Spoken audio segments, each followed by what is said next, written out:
अरब वाला इस्लाम, पीएम मोदी की ढाल बने मक्का वाले, एक देश एक कानून पर बोले अल ईसा, मक्का से हिंदुस्तानी मुसलमानों को बड़ा पैगाम, एक ही सिर्फ धर्म ज्ञान पर। नमस्कार, मैं हूं आपके साथ कविता राणा। जो लोग ये बोलते हैं कि बीते 9 सालों में क्या बदला, जो लोग दावा करते हैं कि मुल्क का मुसलमान खतरे में है, और जो लोग एक देश एक कानून के खिलाफ आवाज उठा रहे हैं, आज हम उनको मक्का की जन्मस्थली सऊदी अरब से आए मुस्लिम वर्ल्ड लीग के महासचिव, मुल्क के पूर्व कानून मंत्री और किंग सलमान के राइट हैंड माने जाने वाले डॉक्टर मोहम्मद बिन अब्दुल करीम अल ईसा द्वारा दिए गए उस पैगाम के बारे में बताएंगे, जिसके बाद हिंदुस्तानी मुसलमानों के अस्तित्व को लेकर तस्वीर बिल्कुल साफ हो जाएगी।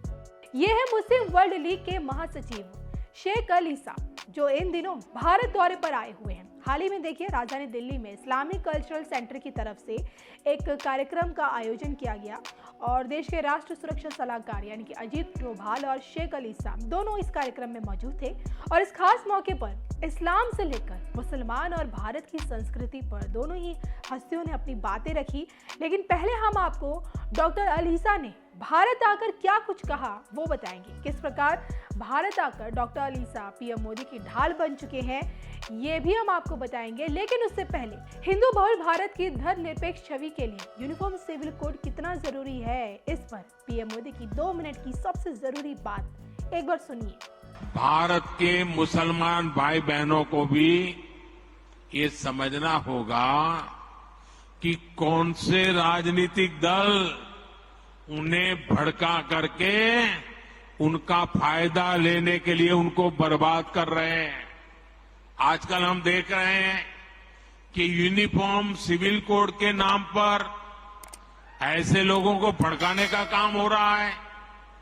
आप मुझे बताइए, एक घर में परिवार के एक सदस्य के लिए एक कानून हो, परिवार के दूसरे सदस्य के लिए दूसरा कानून हो, तो क्या वो घर चल पाएगा? क्या कभी भी चल पाएगा क्या? फिर ऐसी दोहरी व्यवस्था से देश कैसे चल पाएगा? हमें याद रखना है कि भारत के संविधान में भी नागरिकों के समान अधिकार की बात कही गई है। साथियों, ये लोग हम पर आरोप लगाते हैं, लेकिन सच ये है कि यही लोग मुसलमान करते हैं। अगर ये मुसलमानों के सही मायने में हितैषी होते तो अधिकांश परिवार, मेरे मुस्लिम भाई बहन, शिक्षा में पीछे न रहते, रोजगार में पीछे न रहते, मुसीबत की जिंदगी जीने के लिए मजबूत नहीं रहते। और सुप्रीम कोर्ट ने बार बार कहा है, सुप्रीम कोर्ट डंडा मारती है, कह रही है कॉमन सिविल कोड लाओ।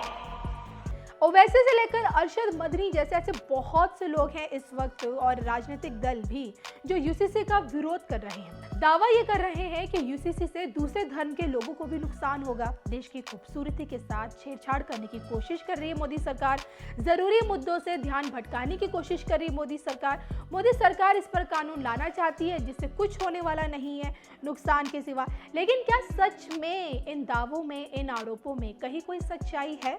आज ये सवाल इसलिए क्योंकि मक्का वालों ने भारत आकर मोदी और मुसलमान को लेकर जो बातें कही, उसके बाद से मोदी विरोधियों की भी आंखें खुल जाएंगी। डॉक्टर अल ईसा ने क्या क्या कहा, आइए पॉइंट टू पॉइंट आपको बताते हैं। सबसे पहले हिंदू बहुल राष्ट्र भारत को लेकर डॉक्टर अल ईसा ने ये कहा, भारत ने हिंदू बहुल राष्ट्र होने के बाद भी धर्मनिरपेक्ष संविधान अपनाया। पवित्र संविधान है, यह अलग अलग लिंगों और विभिन्न विविधताओं के साथ एक ही छत के नीचे है, जो इस राष्ट्र के तहत एकजुट है। भारतीय समाज में मुस्लिम भी बहुत महत्वपूर्ण स्थान रखते हैं। उन्हें अपनी भारतीय राष्ट्रीयता पर गर्व है और उन्हें अपने संविधान पर भी गर्व है। इसके बाद देखिए, भारत के मुसलमानों को लेकर डॉक्टर अल ईसा का ये भी कहना था, मुसलमानों में एक भ्रम है कि पूरी दुनिया में उनसे साजिश हो रही है। पश्चिमी देश धार्मिक नहीं है उन्होंने धर्म की बजाय धर्मनिरपेक्षता चुनी है। मुसलमानों को ऐसे में क्यों लगता है कि वो उन्हें निशाना बना रहे हैं?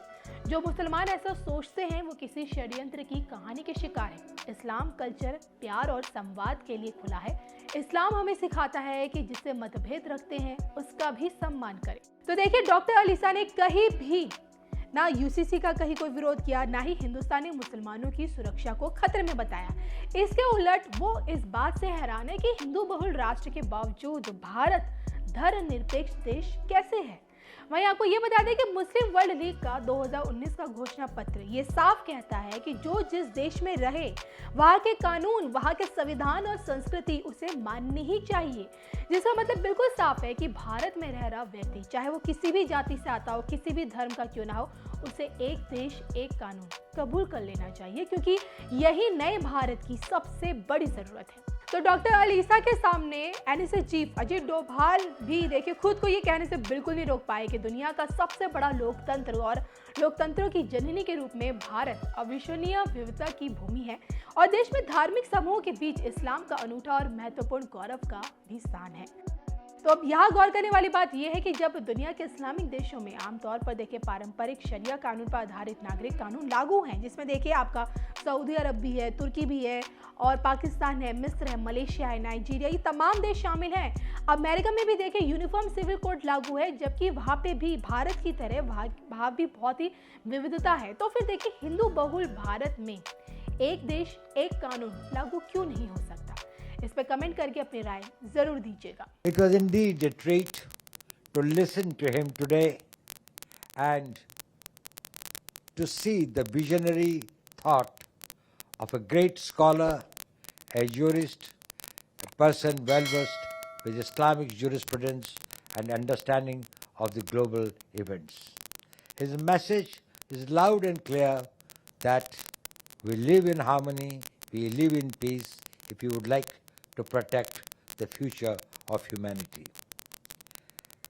Excellency, you as an authentic global voice of moderate Islam and a profound scholar, adored and respected by millions of people around the world.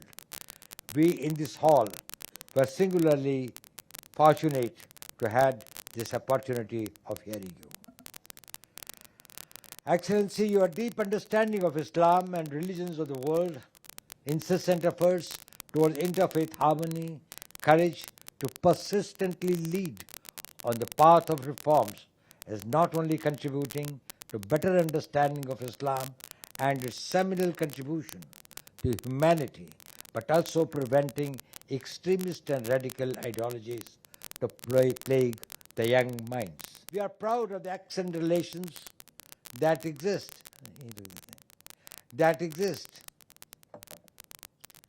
between India and Saudi Arabia, which are rooted in shared cultural heritage, common values, and economic ties.